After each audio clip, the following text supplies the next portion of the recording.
This is the first video that I'm recording for this channel. I'm not sure this is the first video I'll post, but I knew that the first one that I wanted to do was about a book that I read recently and the one that I really enjoyed, and that is, okay, that's falling apart on me, but that is The Listeners by James Gunn.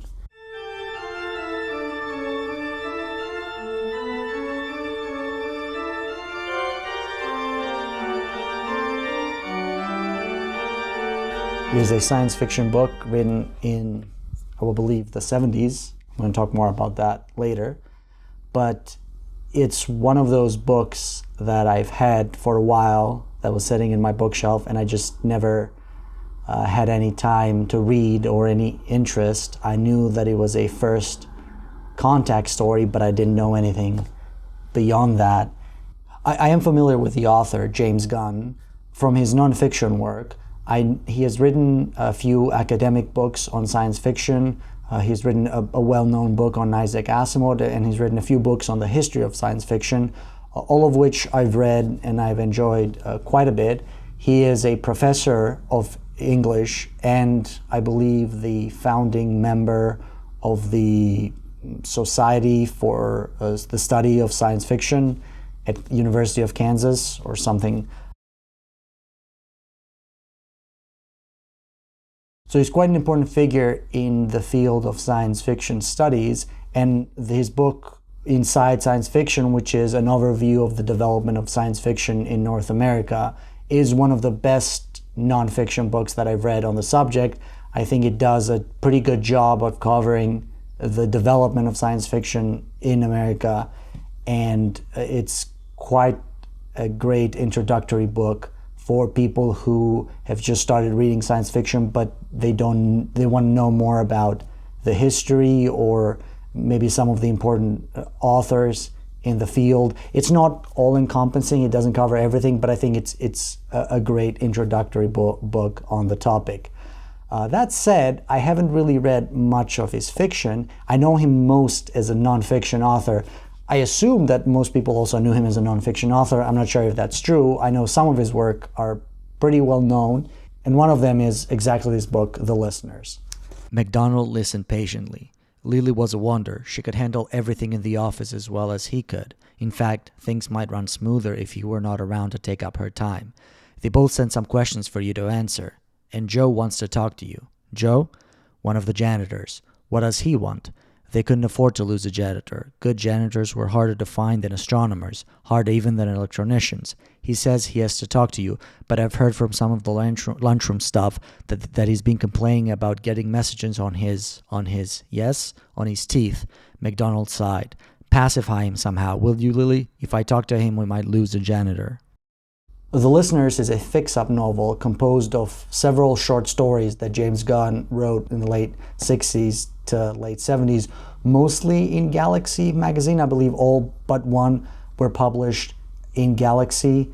It is essentially about a group of people surrounding a SETI project that has been, at the time that the book is set in the late 2020s, mid to late 2020s, it has been trying for 50 years without success to detect any kind of signal or transmission from intelligent aliens. The premise of the book is what happens after they detect that and how several characters that are part of the project, perhaps their families and also people externally like politicians, like a religious cult that is pretty important in the plot of the book.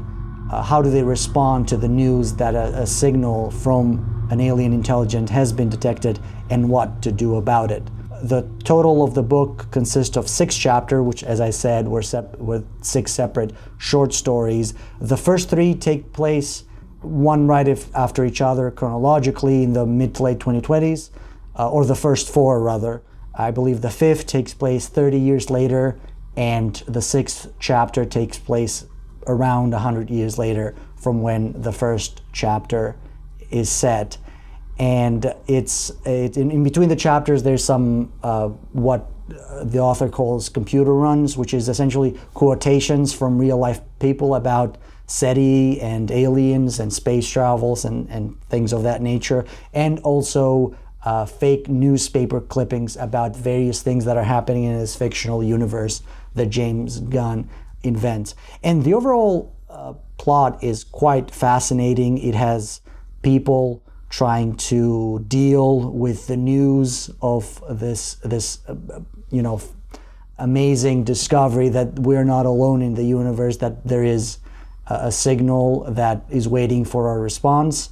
He turned a knob and the sound became what someone, Tennyson, had called the murmuring of innumerable bees. Again, and it became Matthew Arnold's melancholy, long withdrawing roar retreating to the breath of the night wind down the vast edges drear and naked shingles of the world. He turned the knob once more, and the sound was a babble of distant voices, some shouting, some screaming, some conversing calmly, some whispering, all of them trying beyond desperation to communicate, and everything just below the level of intelligibility. If he closed his eyes, MacDonald could almost see their faces, pressed against the distant screen, distorted with the awful effort to make themselves heard and understood. But they all insisted on speaking at once. MacDonald wanted to shout at them, "Silence, everybody, all but you, there with the purple antenna, one at a time, and we'll listen to all of you if it takes 100 years or 100 lifetimes." There are politicians, specifically the President of the United States, who in the novel, in the universe of the novel, is the first black president of the United States, which is quite fascinating. The novel is set in the, like I said, in the mid-2020s. So James Gunn, writing this in the 70s, he was not off by that much, maybe a little over a decade. So that's quite astonishing for a science fiction novel written 50 years ago. And they essentially have to convince the president to allow them to send a response. And there are reasons why people either don't believe that the signal is real, or they are skeptical of sending a response because of various repercussions, either real or imagined. So there's a lot of, the novel is meditative, is somewhat contemplative. There's not a lot of action in the sense of people doing stuff. The plot is mostly about these discussions about, how it affects both the inner world of the characters as well as their life philosophies, their psychologists, etc. And the voices were gone. MacDonald was lifting the earphones from his ears where, Thomas vaguely recalled, he had placed them himself, and he was shaken by the overpowering influence of those sounds, those voices, all kinds of voices struggling to be heard, blending together into an alien chorus, each participant singing a different song. Thomas had a moment of self-revelation in which he knew that he was lost, like the voices, and he would have to find his way out or be damned to live forever within his fleshy prison, as alone in his torment as if he were in hell itself. "What was that?" he asked, and his voice was shaky. "The sound of the infinite," MacDonald said. "We translate the radio signals into audio frequencies. It doesn't help us pick up anything. If anything is there, it would show up on the tapes, the dials would flash, the computers would sound an alarm. It wouldn't come out as a voice communication. But there is inspiration in hearing something when you're listening, and we need inspiration. I call it hypnosis," Thomas said. "It can help convince the doubtful that there really is something there, that they someday may be able to hear clearly what now they imagine, that there really are aliens out there trying to communicate, and it's only a trick to fool yourselves and perpetrate a fraud upon the world."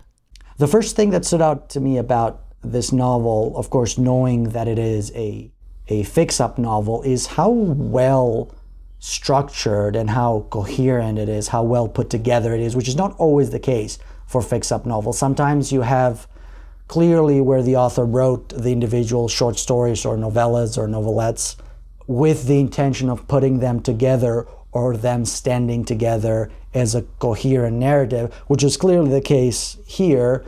And there you have other times where loosely connected short stories are put together purely for the purpose of just putting a book together and publishing it, which was very common in the 1950s because up until that point science fiction was primarily existing in the short form and transitioning into the longer format of the novels and standalone books. Publishers wanted to capitalize on the large body of existing science fiction at the time. So not everything is as as coherent as this one. That doesn't necessarily mean that stories that are loosely connected to each other are not good. Sometimes they actually can be quite fascinating, but this was not the case with The Listeners. The Listener was, I believe, clearly written to sort of for the stories to stitch together quite well, and that shows while reading it. Another thing that stand out, as I hinted, is how melancholic the novel is. It's not, like I said, there's not a lot of action in the plot. There's not a lot of even suspense of what's going to happen next, which is, I think, maybe more of what you'd associate with an adventure science fiction, especially science fiction involving first contact, which this kind of is. It is all about the inner psychological response of the characters to the events that happen, to this sort of amazing discovery that occurs at relatively early in the novel. It reminded me a lot of Simak, who has that often noted as a pastoral style, which is very quiet, very meditative, not very extroverted, for lack of a better term. And this reminded me a lot of that. I kind of reading this and having read very little of the fiction of James Gunn, he struck me as an author who tried to exist in a middle ground between what was golden age science fiction, which is where this author come from, and what was later to become the new wave science fiction, where you have very plot-driven narratives on the one side and very lyrical style over substance, sometimes stories on the other. And this one sort of exists in a in-between state. And I don't know if that's true for a lot of his writings or for most of his writing, but it struck me as it being the case for that particular one. And it's a style that I think it takes some getting used to, but I do think that for what it was, I quite enjoyed Gunn's writing style. I have read some reviews, and I know not everybody agrees with me on that, but I do think that this was, it worked for me. It was just, I don't know, there was something about the emotional weight of the prose that really resonated with me in a way that many stories like this have not. And I'm gonna talk about that, about one particular story like this that I don't think it had the same effect, at least not on me. We mustn't forget, Adam said, that there is a world of intelligent creatures near Capella who have sent us a message, who are waiting for a response. That's the main thing. They aren't human, MacDonald said. In fact, their environment is markedly different. Capella is a red giant, or rather twin red giants, somewhat cooler than our sun, but much larger and brighter, and probably older if our theories of stellar evolution are correct, Adam said. Capella's suns are what our suns may become in a galactic decade or two, MacDonald said. Think what it must have meant to have evolved with two red giant suns in the sky, with the irregularities in light and dark and in orbit itself, in the nature of the world one lives on, its growing conditions, its extremes of heat and cold. What kind of creature will have survived such conditions and thrived? What strange viewpoint they must have, Thomas said. Dante descended into hell to find out how other creatures lived and what they thought. Our creatures are much more alien, and all we have to do is listen. We too have our descents into hell, MacDonald said. In addition to that, the story gets quite dark at times. There is, like I said, the first black president. Gunn writes about what is the first black president in the United States, and that is not just sort of a token black character. I mean, there's not a lot of exploration of race in this book, but there is in that character's motivation and the reason for what he believes and the reason for him acting the way he acts is the racial history in the United States, which weighs heavily on his shoulder. And I think the novel presents a world, it's sort of like a post-racial world where that character is not necessarily correct in holding all that baggage, which I think Gunn was maybe being a little optimistic about. But it is nevertheless very, very important to that character, and it is touched upon and discussed in the novel. As well as there is even things like the project taking over the lives of the characters to the neglect of their loved ones. There is a character, or not a main character, but a character adjacent to a main character that attempts suicide in this. So there is quite a little bit of what I would call lonely character searching for meaning. It has that vibe about it.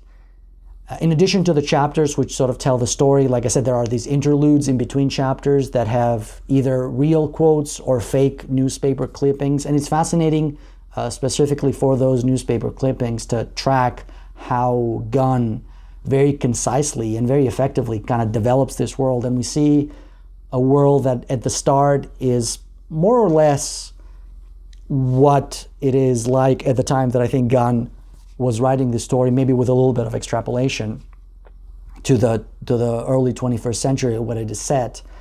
And we slowly see things improving, mostly due to technology, but also due to, I think, a shift in culture. So we have, obviously, the cliche things like hunger is no longer an issue, crime is no longer a major issue. You have even things like a 4-day work week is a standard, and nobody really has to work more than that. If anything, most people work less because of presumably technological advancements, and things like a 13-week vacation that everybody gets and is mandatory, which is kind of crazy to think that we're essentially at the same time.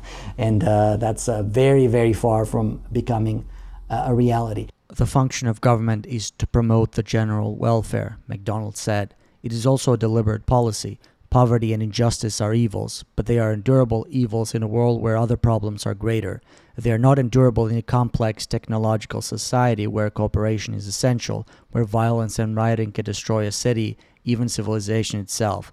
Of course. So we turned ourselves around and set this nation to the task of eliminating poverty and injustice, and we have done it. We have established a stable social system where everyone has a guaranteed annual income and can do pretty much what he pleases except procreate without limit and pollute or harm others in other ways.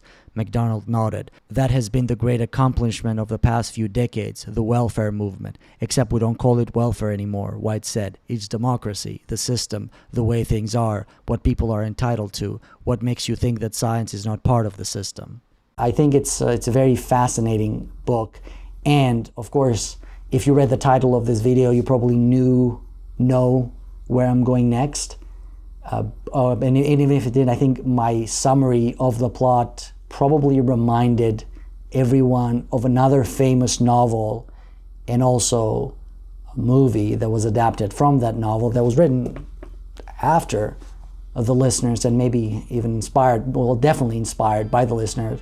And of course, yes, I'm talking about Carl Sagan's Contact and then the movie that was inspired by it.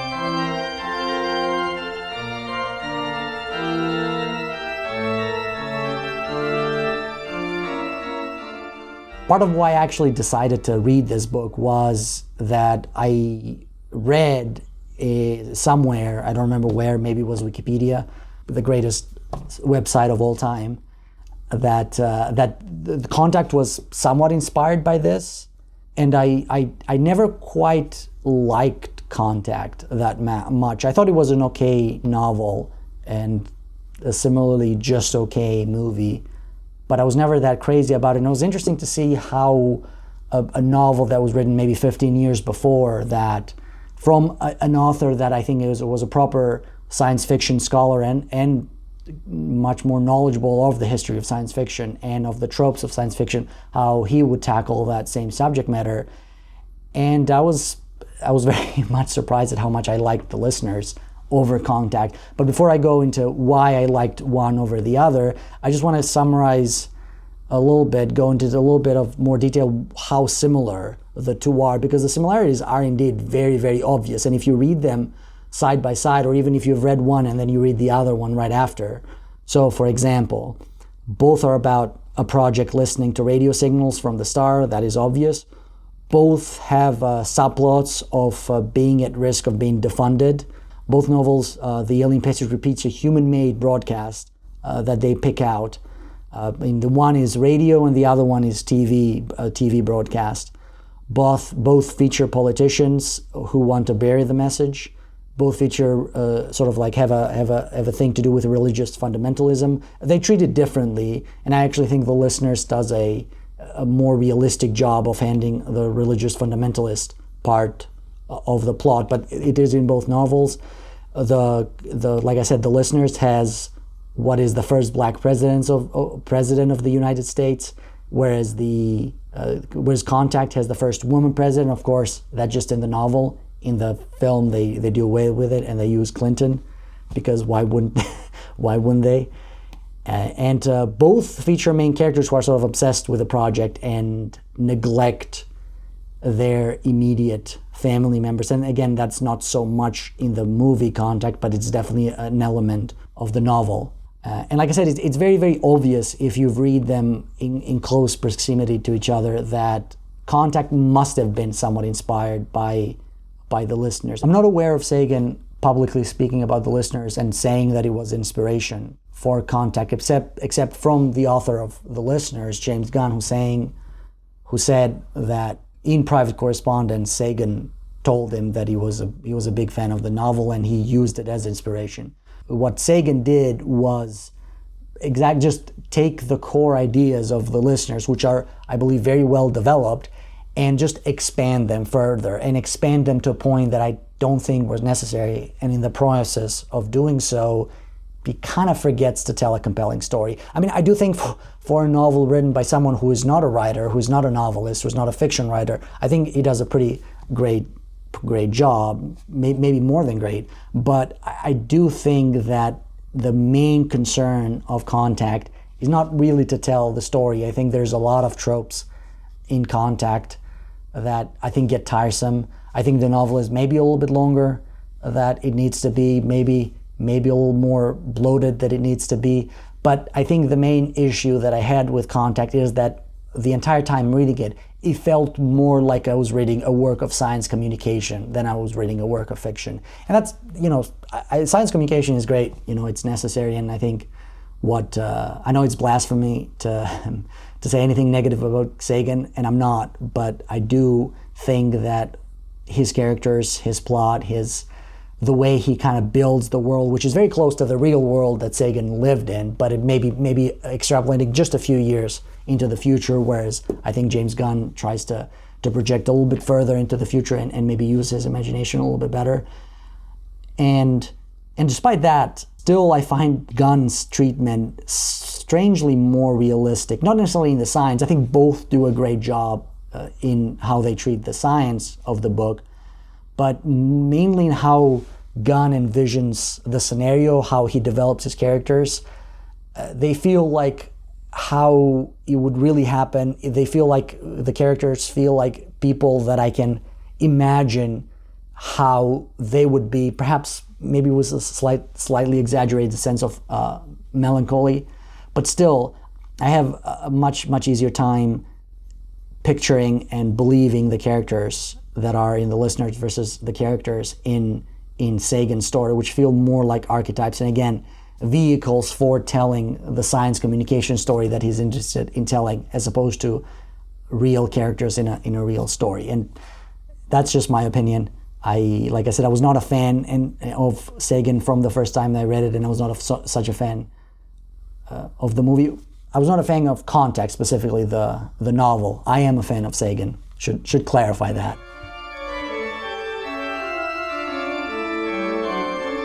I should say I'm not an astronomer, I'm not an astrophysicist, I generally don't work with anything that has to do with space. But one thing that bothered me in both novels is that up until to this point, I was under the impression that what is depicted in the novels can't happen, in the sense that aliens wouldn't really be able to receive and or decode our TV or radio broadcasts, because as I was aware of it, the inverse square law and all that, as our broadcasts travel into space, they would decay over time. The intensity of the signal would decay over time, and eventually, at some point, possibly long before it reaches the nearest habitable planet, whatever that might be, it would become indistinguishable from noise. The integrity of the signal would deteriorate so much that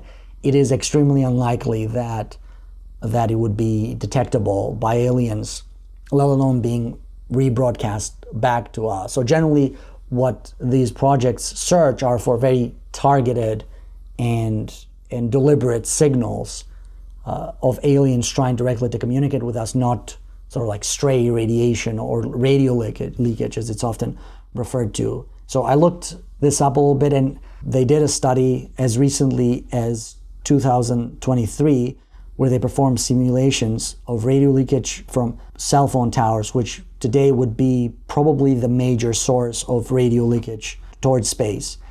And they concluded that the signal would not be detectable by any civilization within 10 light years of Earth. That said, what all these studies and all these thought experiments assume is an alien civilization with similar technology to ours, similar capabilities, similar detection capabilities as we. So it is entirely possible that a more advanced alien civilization with better telescopes, better radio telescopes, and better signal processing methods could be able to detect our signals clean noise much better than we can, and then be able to rebroadcast it, to send it back to us. So unlikely, but possible. Of course, that's not to say that we can't detect life on other planets or any kind of life. Recently, researchers at the University of Cambridge in the UK detected signals for the presence of dimethyl sulfide on the planet roughly 120 light years away. And here on Earth, this molecule is produced by algae, so there is a good chance that this is an indicator of life in other planets, as the only source of it on Earth is from life. So that is a possibility, an exciting possibility. Probably not. Maybe. But probably not, but maybe. Who knows? Still, that is a far cry from E.T. being able to detect and pirate our Marvel movies. What about man and God? Man is made in God's image, Jeremiah said. MacDonald made a gesture of frustration and then continued. What alien minds have in common is intelligence and the natural universe. Everywhere in the universe, matter reacts in the same way, forming the same elements which combine in the same way to form molecules. The same kinds of energy are available, all obedient to the same physical laws. Everywhere beings must cope with their environment in the same basic ways to satisfy the same basic needs. And if they communicate with each other in a variety of ways, they will find ways which compare with the experience of other intelligent creatures. And if they try to communicate with other worlds, they refer to these common experiences, measurements, mathematics, sensory impressions, images, abstractions. Faith? Jeremiah asked. Judy's hand tightened on Mitchell's. Perhaps, MacDonald began. Don't patronize me, Jeremiah said.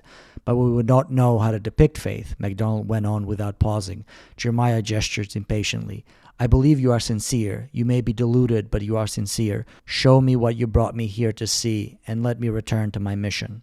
Anyway, I wanted to make a video about the listeners because it is, I think, not necessarily underrated, because I think the people who have read it regard it pretty highly, but it is definitely, I think, a novel that is much less known than it deserves, especially when it is a major inspiration for a franchise. I don't know if Contact should be called a franchise, because it's only two things. But nevertheless, it's so popular, so well known, almost everyone has seen the movie Contact, when it is based on a novel that almost no one knows. And I think because I think this is such a well-written novel, I think it deserves some love and some mention, and I recommend people read it. Interestingly, James Gunn was not done with this topic, and he revisited in the early 2000s. He wrote another fix-up novel called Gift from the Stars, which has similar plot to this one. I would say it's a little bit more closer to Contact than it is to The Listeners, but I'm going to read an excerpt from an interview that he did in the early 2000s.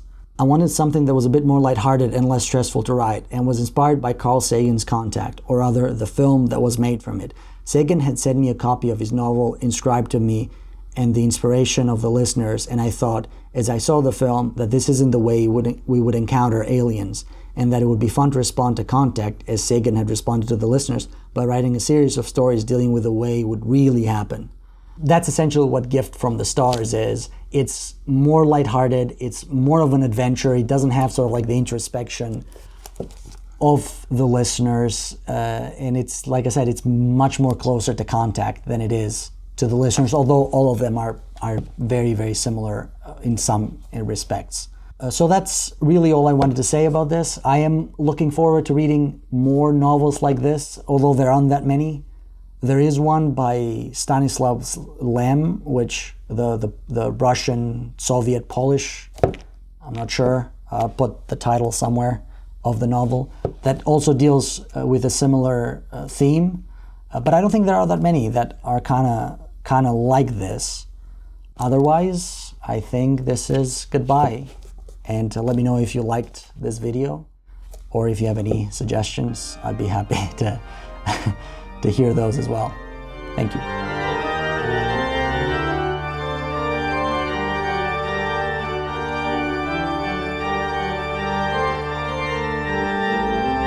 The 4-day work, things like 4-day work week,